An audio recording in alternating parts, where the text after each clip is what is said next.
अरे दीदी, वो देखी, वीर मारुति अपने काका श्री बाली से भी भिड़ गई ने। वाह पुत्र वाह, दिखा दी आपन बल अपन काका श्री के।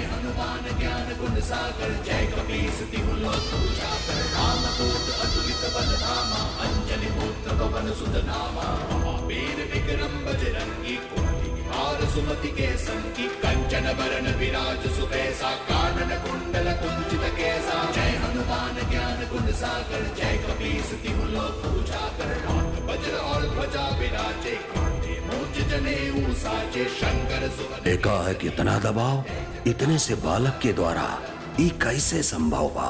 भैया, सर्वप्रथम मारुति हमने के अतिथि बाने और ऊपर से भतीजा भी, तो तनी बालक पे थोड़ा दया करा।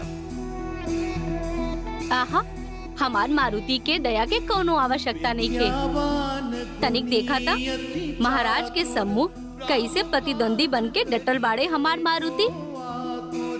प्रभु चरित्र सुनी बैठो रसिया राम लखन सीता बन बसिया सूक्ष्म रूप धरि सियाहि दिखावा विकट रूप धरि लंक जरावा भीम रूप धरि असुर सहारे रामचंद्र के काज सवारे जय हनुमान ज्ञान गुण सागर जय कपीस महाबली हनुमान की जय।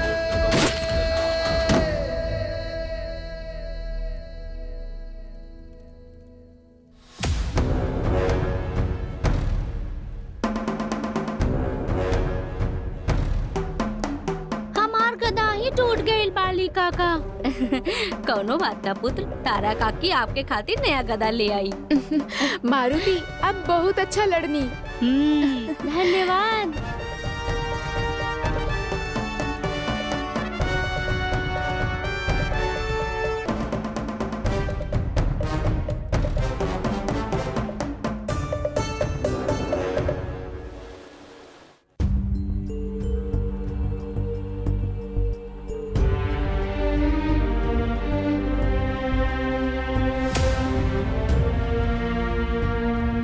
पता ना मारुति कुछ खैले भी होखिए कि ना। देवी का भैल, आप भोजन कहे ना ग्रहण कर रहल बानी? आप मारुति के स्मरण कई के व्याकुल हो रहल बानी? हमके भी ई महल उनके बिना सुना सुना लग रहल बा, किंतु हम यह सोच के अपने आप के मना लेवे नहीं कि ई सब उनके अच्छे भविष्य खातिर बा, आगे चल के उनके सुमेरु के सिंहासन संभाले के बा। और जब वो ए तरह से अकेले बाहर जइहन, बड़ा बड़ा योद्धा के संगति करीहन, तो बहुत कुछ सीखीहन। जी। आप भोजन ग्रहण करी।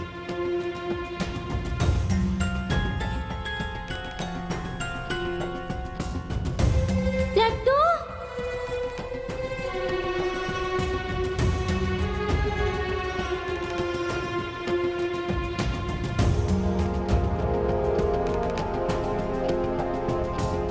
और अब आप मारुति की चिंता मत करी, विशेषकर उनके खान पान के विषय में किष्किंधा में वो हर तरह से सुरक्षित बाड़ा। जाना तानी स्वामी,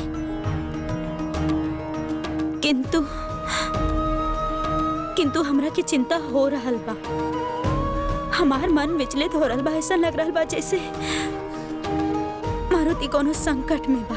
ना, कुछ ना होखी उनके। भोजन ग्रहण करी।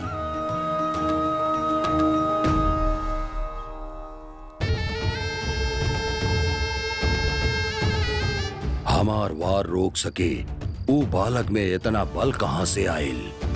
अब हमके विश्वास हो गइल बा कि ई बालक मायावी बा। हम आप ही के ढूंढत रहनी काका श्री।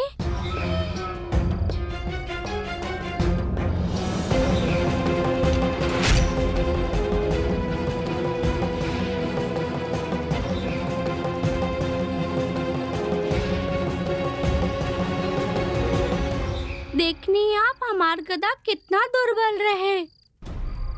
हमके आपके जैसन गदा चाहिए, हष्ट पुष्ट और अजय, बिल्कुल आपके समान। ऐसन गदा, ई गदा से श्रेष्ठता इस संसार में केवल एक ही गदा बा। कहाँ मिली?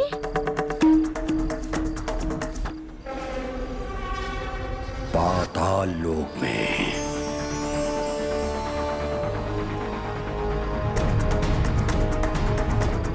चले चले हमके पाताल लोक। इतना सरल ना बा मारुति पाताल लोक के मार्ग। कौनो भी साधारण बानर के पहुंच से बहुत दूर बा। वहां पे एगो राजा गए।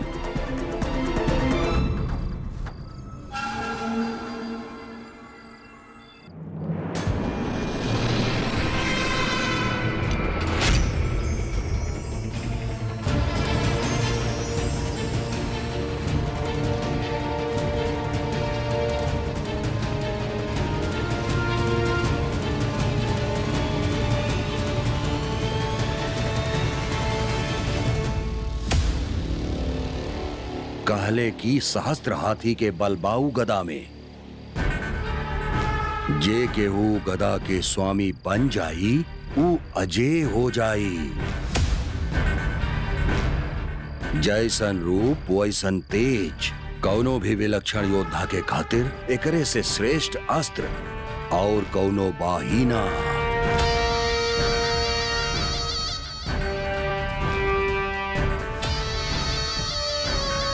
हमके वो गदा चाहिए काका श्री, कौनो भी मूल्य पे।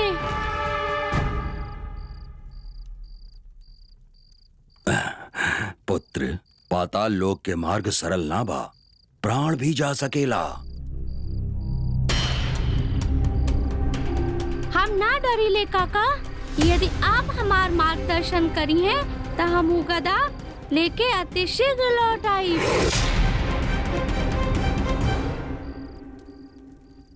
पुत्र मारुति, हम आपके संकट में ना डाल सकेनी। हम आपके कदापि ना बता सकेनी कि जे गुफा पाताल लोक के ओर जाले वो गुफा के मार्ग यहाँ से कुछ ही दूरी पे बा।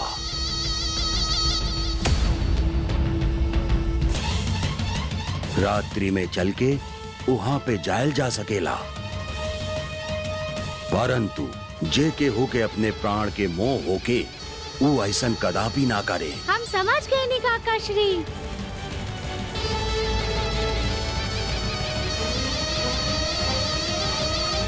ई उपहास के विषय ना बा प्रिय बालक। कई वीर योद्धा में अपन प्राण गवा देने। काहे कि वीरों में जे भी सर्वाधिक शक्तिशाली होकी वह अंत तक पहुंच सकेला, अन्यथा केहू ना, हम भी ना। धन्यवाद काका श्री।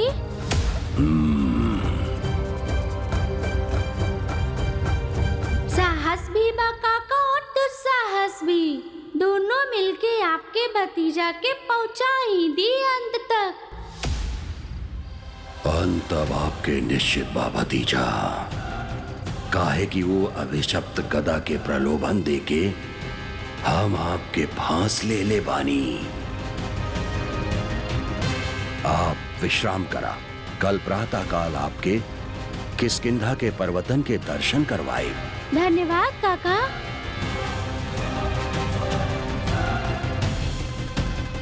कल के सूर्य तोहरे मृत्यु के संदेश लेके आई मारुति।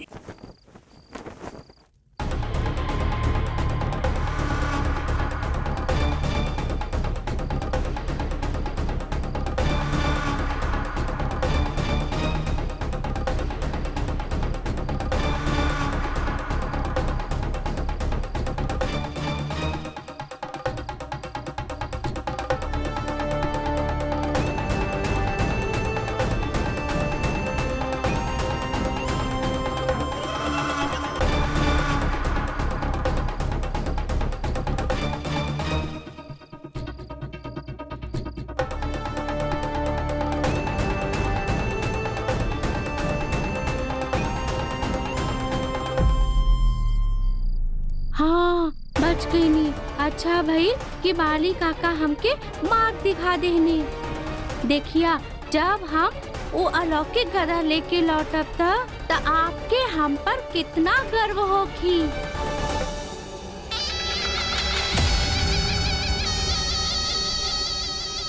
हम जानत रहनी तू हमरे ई बिछावल जाल में अवश्य फंस जाइबा भतीजा। और तत्काल उ गदा के खोज में पाताल लोक के ओर प्रस्थान करबा।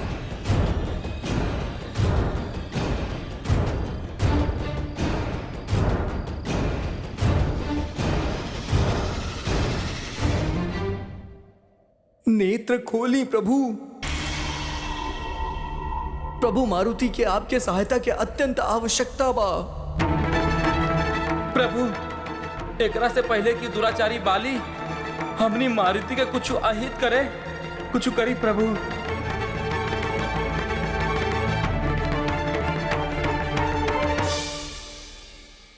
प्रभु त समाधि में लीन बाड़े।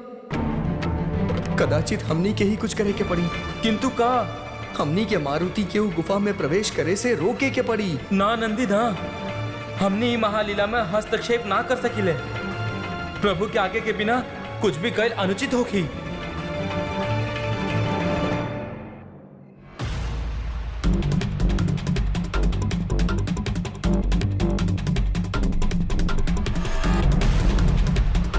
ओ त ई बाओ गुफा।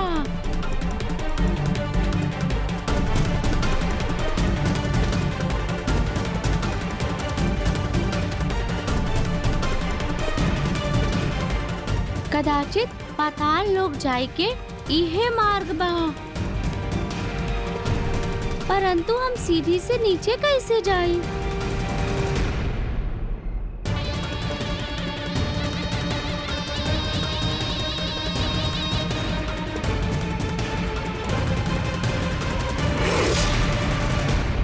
ऊपर से तो कोनो मार्ग दिखाई न दे रहल बा।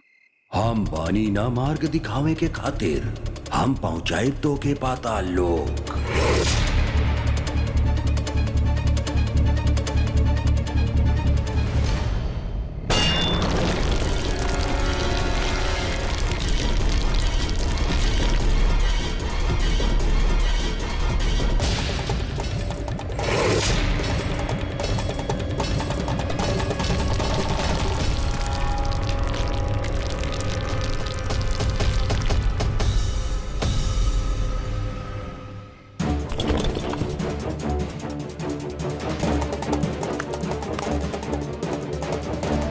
आपकी यात्रा मंगलमय होखे भतीजा। हम कहले रहनी ना, पाताल लोक में बनी आपके समाधि।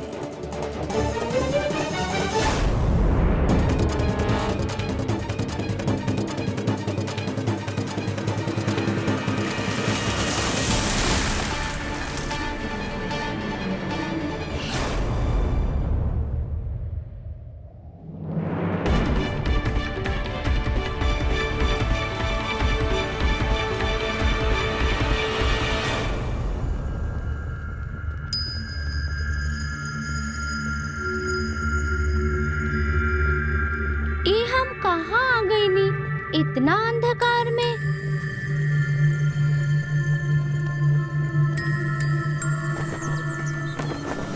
महाराज, महाराज, आप मारुति की कहीं देखनी? नाता का भइल? महाराज, मारुति कहीं न मिल रहल बाड़े। मारुति के कहीं पता नहीं चल रहा। हम युद्धशाला में भी देख ले बानी भाभी। रूमा, कुछ पता चलल? ना दीदी, हम पूरा महल में देख लेनी, केहू के कुछ ज्ञात ना। हे ईश्वर, ये कहाँ नर्थ हो गई? कहाँ चल गई ले मारुति?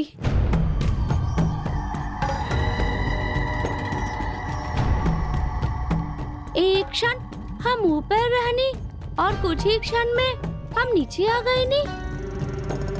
चला, जे होखेला वो अच्छे खातिर होखेला। अब हम गदा के खोज आरंभ करत बानी।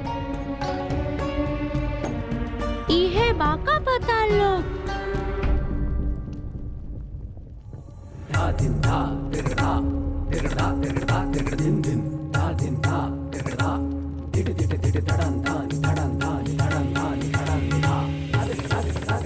पाताल लोक में ऐसा मधुर संगीत तनिक देखी था।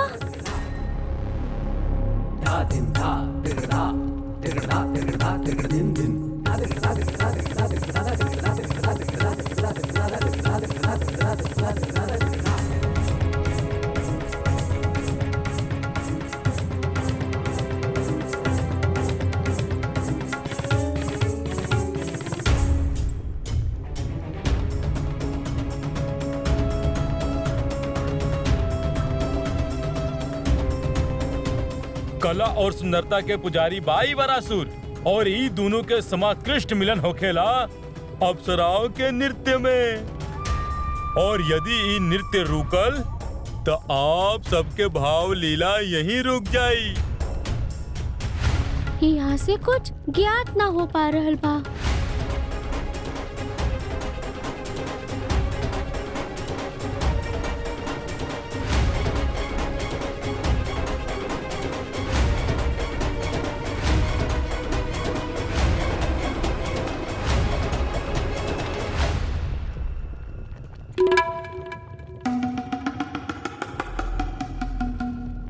क्षमा करी वरासुर, हमनी इतना इक्लांत हो चुकल बानी कि अब हमनी से नृत्य ना हो पाए।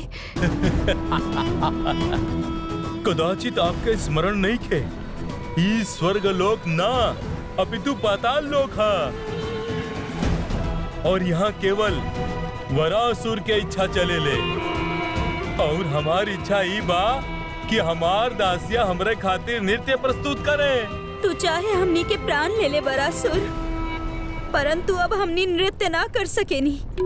अच्छा, तब मृत्यु से भय ना लागेला? तो फिर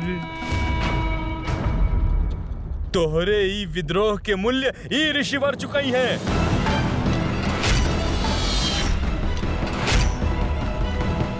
जाओ बुक मंगाओ जाओ। हमें यातना के भय नहीं खे दुराचारी, तू करा अत्याचार, हमने के प्रसन्नता होखी, कहे कि यही कर्म से तोहर पाप के घड़ा जल्द ही भर जाई।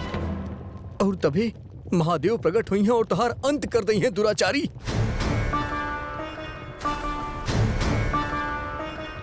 और कोनो मार्ग भी ना दिख रहल बा। समझ गई नी हम, कदाचित ये छेद हमके गधा तक ले जाई, परंतु एही में केवल हमार पूंछ ही प्रवेश कर सकेनी। का शत्रुता बा हमार तोह से? हम तो ई अप्सराओं के अपहरण करत रहनी, व्यर्थ ही मध्य में आ गईले और हमके श्राप भी दे देला कि महादेव आई के हमार अंत करी हैं। ई तलातल बा पाताल लोक के प्रथम स्तर। यहाँ आवे से पूर्व महादेव भी स्वयं 2 बार सोची है। कोड़ा बरसावा ऋषियन पे, और तब तक बरसैया जब तक ई अप्सराएं नृत्य करे खातिर प्रस्तुत ना हो खास।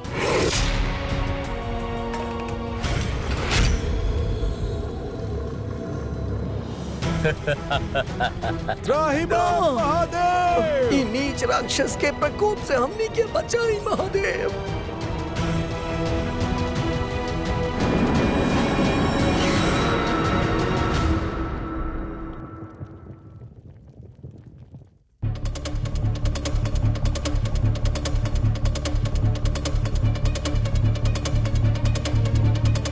ईता वास्तव में चिंता के विषय बा देवी, एकाएक कहाँ लुप्त हो गई ने वो? कहीं महल प्रांगण से बाहर तो न चल गई ले हूँ।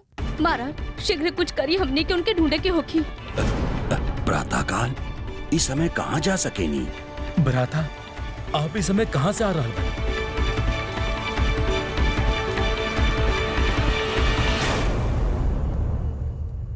गधा जैसन तक कुछ मिल न रहल बा। काहे ना पूछ के लंबाई और बढ़ावल जाए।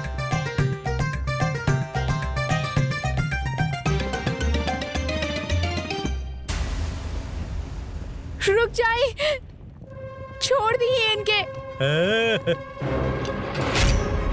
ई धर्मात्मा के उत्पीड़न हमनी से देखा ना जाए। हमने नृत्य करब।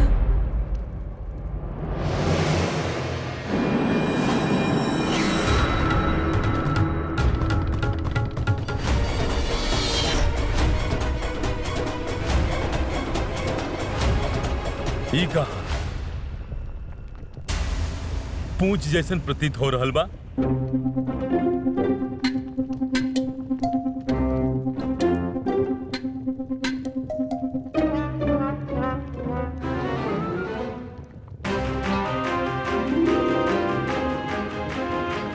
मिल गई गधा।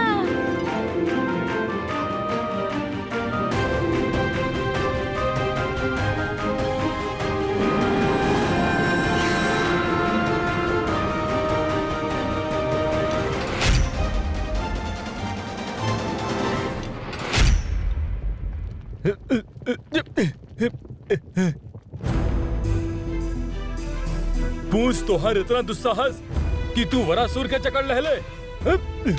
कदाचित गदा भारी बा और दम लगावे के होकी। अरे छोड़।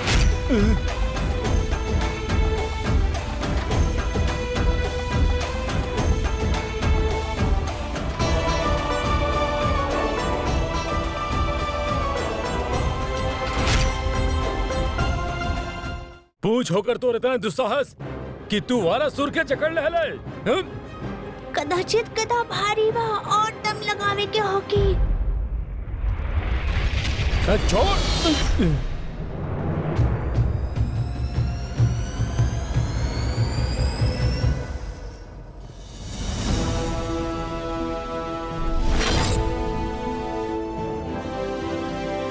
अरे ई का होत बा? ई मायावी हमरा महाराज पर आक्रमण कर देले बा। मूर्ख, खड़ा खड़ा देख कर रहल बाड़ा। रोका ही पूछ के।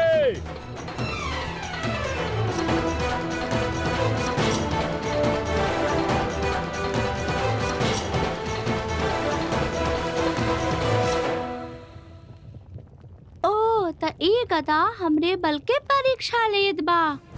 अवश्य ये वो अलौकिक अस्त्र होकी।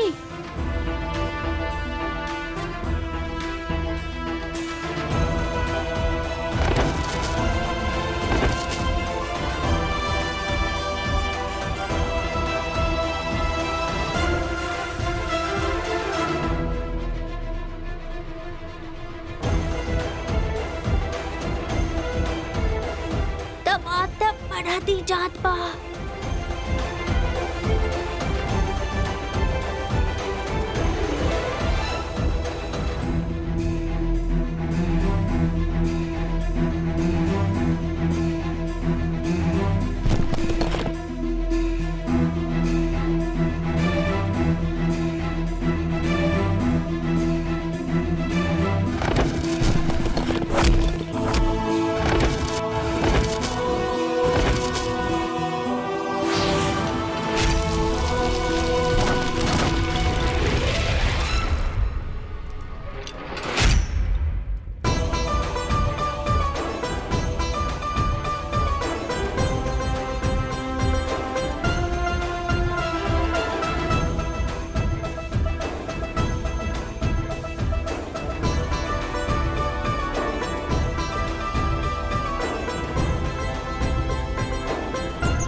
हम कहां से आवत बानी? ई प्रश्न के अर्थ।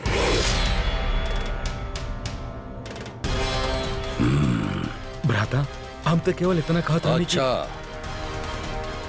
अब हमके कहीं जाए से पूर्व आपसे अनुमति लेवे के होखी। क्षमा चाहत बानी भ्राता। मारुति आपसे इतना प्रभावित बाने कि हमके लागल कि आप का करत बानी देखे खातिर कहीं आपके साथे बाहर ना निकल गई।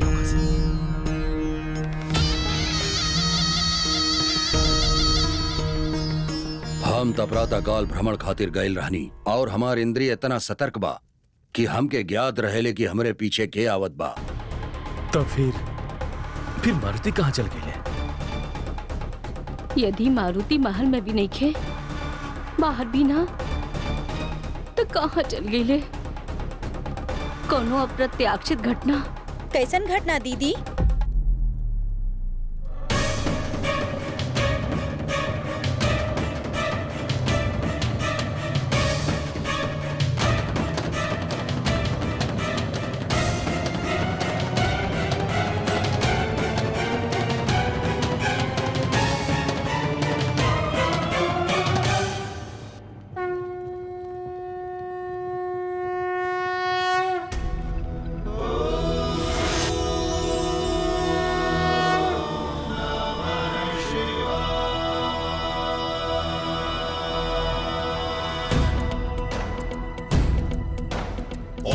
शिवम शिवम ओम शिवम शिवम ओम नमः शिवाय ओम नमः शिवाय ओम नमः शिवाय ओम नमः शिवाय ओम नमः शिवाय। के भाई बालक, जे हमनी के महाराज के अंत कर देले बा। अवश्य ही कोनो मायावी बालक लगा था। तो सोचत का बड़ा जौन करे के बा करा।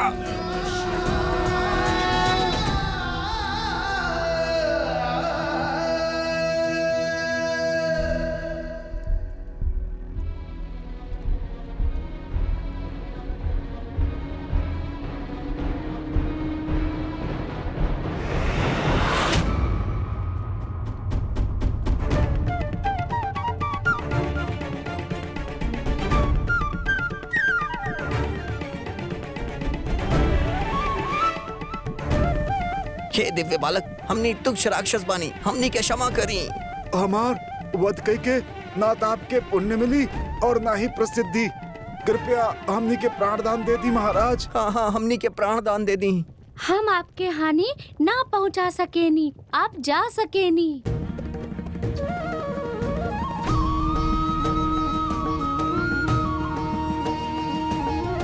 हे महादेव, आपके कोटि कोटि धन्यवाद। आप ऊ पापी वरासुर के अंत कई के हमनी के ओकरे अत्याचार से मुक्ति दिलैनी। आपके कोटि कोटि धन्यवाद। महादेव ना बानी हम, हमार नाम तो मारुति बा। आप तो हमनी के खातिर महादेव ही बानी, परंतु आप यहाँ कौना कारण से पधर ले बानी प्रभु? हम अपन गदा लेवे पाताल लोक जात रहनी, आपके ओकर मार्ग पता बा। संपूर्ण संसार के मार्गदर्शन करे वाला आप हमनी से मार्ग पूछता नहीं। ठीक बा प्रभु, यदि यह आपकी इच्छा बा तो द्वार के पीछे पाताल लोक के दूसर स्तर बा, सुता लोक, वहीं से आपके पाताल लोक के मार्ग मिली। धन्यवाद ऋषिवर। प्रणाम महाराज पाली।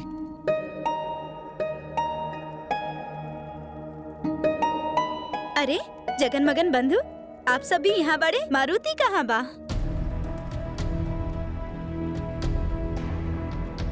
का भइल? मारुति कहाँ बा पुत्र?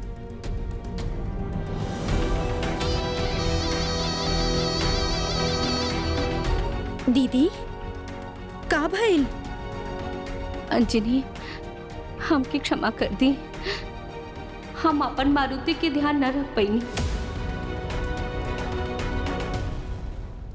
अर्थात? हाँ दीदी, प्रातःकाल से मारुति कहीं ना मिलत बा। कहाँ चल गए मतलब? अंजनी, हमके पूर्ण विश्वास बा हमनी के मारुति के कुछ न होगी। वो एकदम सुरक्षित होगी और जब तक उस सकुशल लौट ना आवत, हम अन्न जल न ग्रहण करब। का? दीदी, आप ऐसे स्वयं के दोष काहे दे रहल बानी? हम जानत बानी कि मारुति कितना चंचल बाड़े, चलते चलते कहीं भी पहुंच जाले। कबो दोस्त खातिर उपहार लावे या फिर कोनो आहत जीव के उपचार करे, हुई है यही। ना दीदी, हमने पूरा महल ढूंढ लेनी, मारुति कहीं ना बा। पूरा महल में नहीं खन?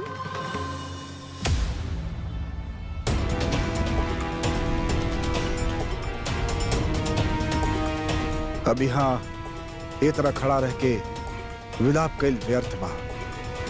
हमने के उनके ढूंढे के होखी।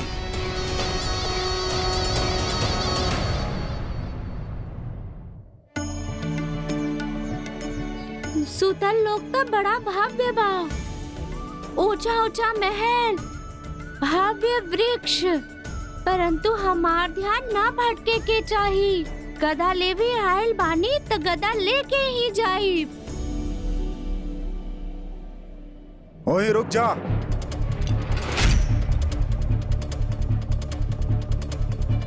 ये राक्षस राज बलि के राज्य बा सुतल। यहाँ तोरे जैसन बालक बानर के प्रवेश करे के अनुमति नहीं खे। हे दिव्य पुरुष, का हम आपके परिचय जान सकेनी? तू हमके ना जाने ला। हम श्री हरि विष्णु के दिव्य शक्ति बानी, उनकर महिमा हमरा से ही बा। हमरे द्वारा ही उ सब दुष्ट राक्षसन के वध कैले बाड़न, जेकरा खातिर उ जानल जाले। हम बानी सुदर्शन चक्र। सुदर्शन चक्र, अहो भाग्य हमार। सुदर्शन देव के सुमेरु राज के श्री पुत्र मारुति के प्रणाम। यहाँ आवे के प्रयोजन? हम पाताल लोक जा रहल बानी, जेकर मार्ग सुतल से होके जाइले। हम आपके भीतर ना जाए दे सकेनी, काहे कि श्री हरि की आज्ञा के बिना सुतल लोक में जाइल वर्जित बा।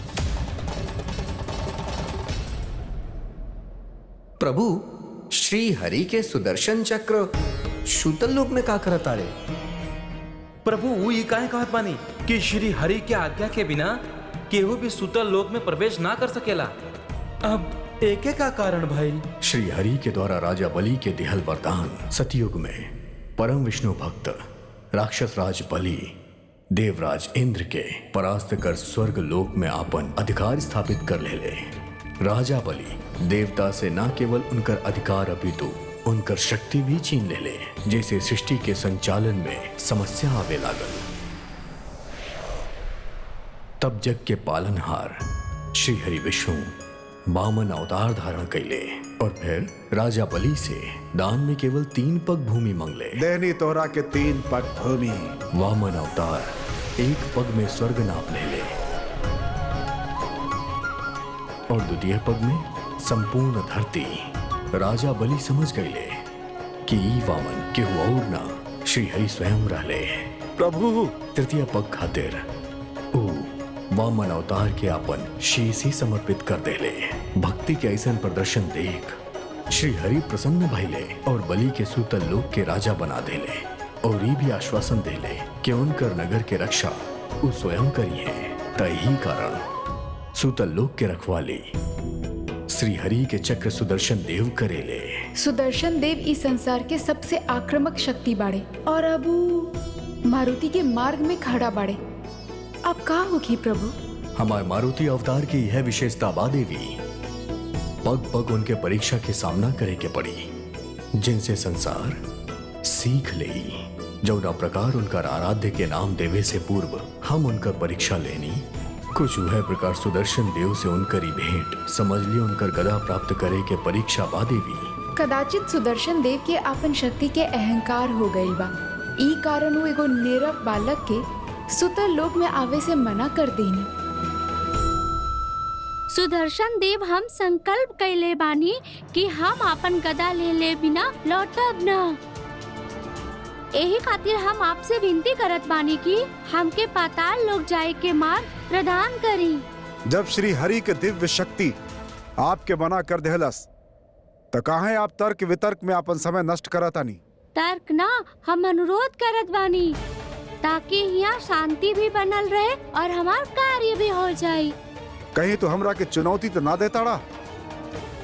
सावधान बालक, तू हमार क्रोध ना जानेला। आप हमार चिंता के ना जाने नी। अब तू ना बचबा बालक।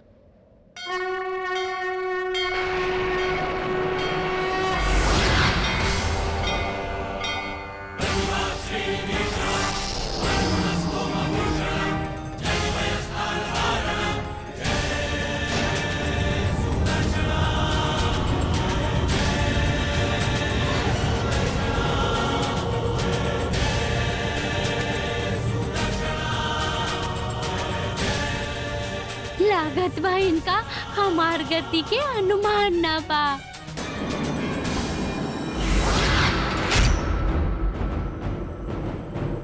असंभव।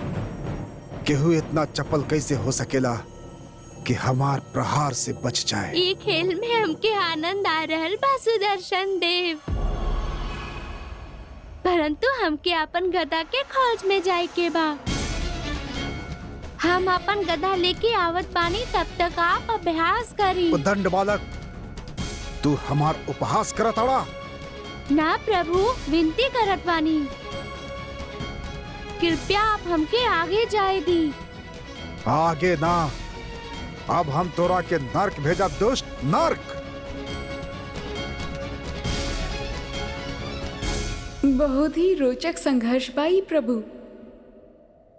एक और श्री हरि विष्णु के सबसे घातक अस्त्र सुदर्शन, जिनके अपन शक्ति के अहंकार हो गई बा, और दूसरा और आपके अंश मारुति, जे अपन गदा प्राप्त करे के हठ पकड़ ले बानी।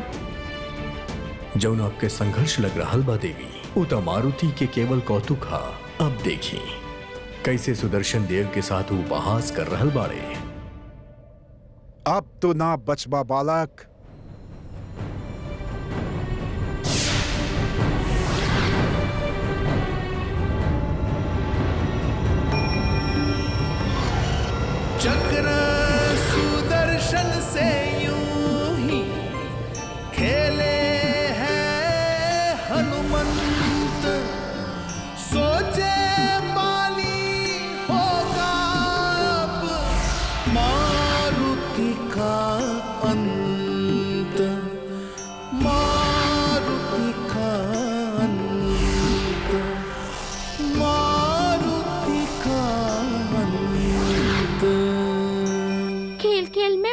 लग गई।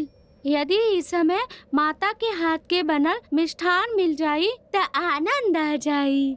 यदि ई बात प्रचारित हो गई कि घातक सुदर्शन चक्र के ए प्रकार परिहास के पात्र बना देलस, वो भी एगो नन्हा बालक, तो सदा खातिर हमार प्रतिष्ठा पर प्रश्न चिन्ह लग जाए और ये हम कदापि ना होके देव। चक्र विभाजक।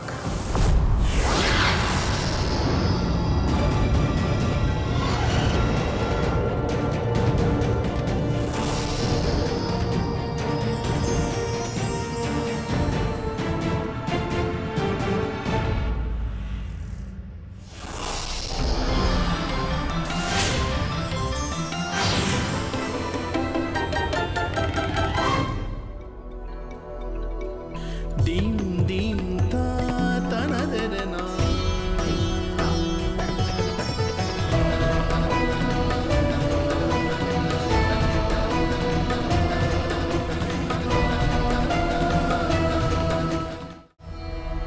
मारुति, मारुति, मारुति, मारुति, मारुति, मारुति,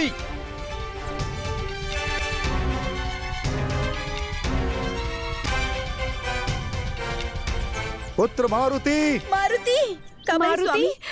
कुछ पता चलल मारुति के?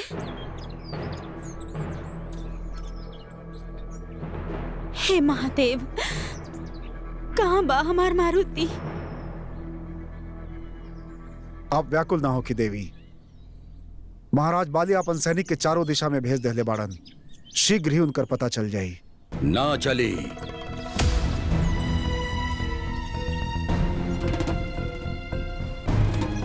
महाराज, क्षमा करी मित्र, हमार मंत्री रिक्त हाथ लौटल बाड़े।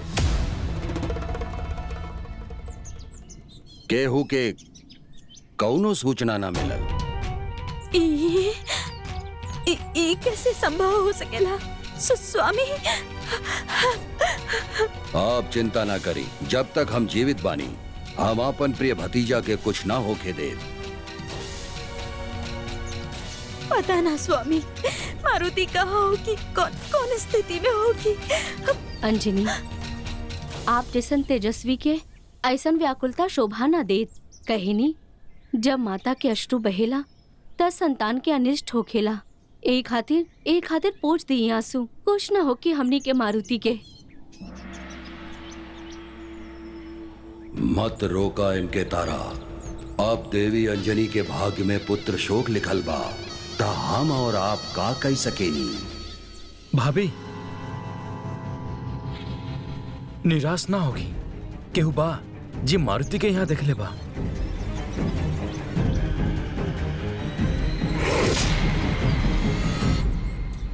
ई चरवाहा प्रातः काल मारुति के देखले बाणे।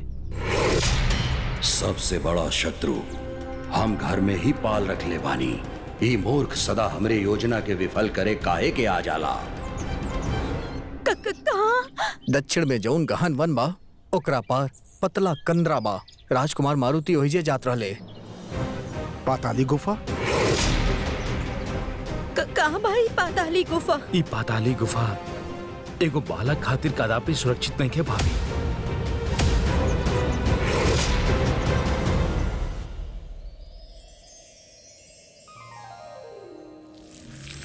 असंभव। एगो वानर बालक इतना बलशाली कैसे हो सकेला कि हम क्या अपन मिष्ठान समझ के अपन भोजन बना लेलस। ओ दंड बालक के ई नइखे ज्ञात कि वो संसार के सबसे घातक अस्त्र से शत्रुता कैले बा। तू देखा दुष्ट बालक, कैसे अपन आकार बढ़ा के हम तोहरा के चीर के बाहर निकल जाए।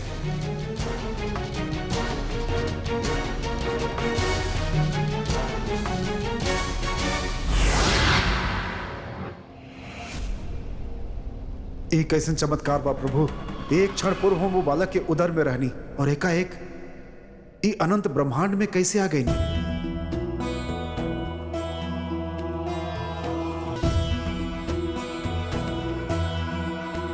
हे श्री हरि, हे महादेव, हमरा के महाजाल से निकाली महादेव। त्राहिमाम प्रभु, त्राहिमाम। राम राम राम राम प्रभु, राम। प्रभु। नेत्र खोली सुदर्शन देव। महादेव, माता पार्वती,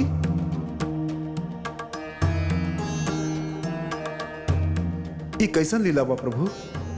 एको बानर बालक हमरा के अपन भोजन बना लेलस, जकरा पश्चात हमके आपके अलौकिक रूप के दर्शन भइल। के रहलु मायावी बालक प्रभु? वो और केहू ना, हमार ही अंश बाड़े, मारुति।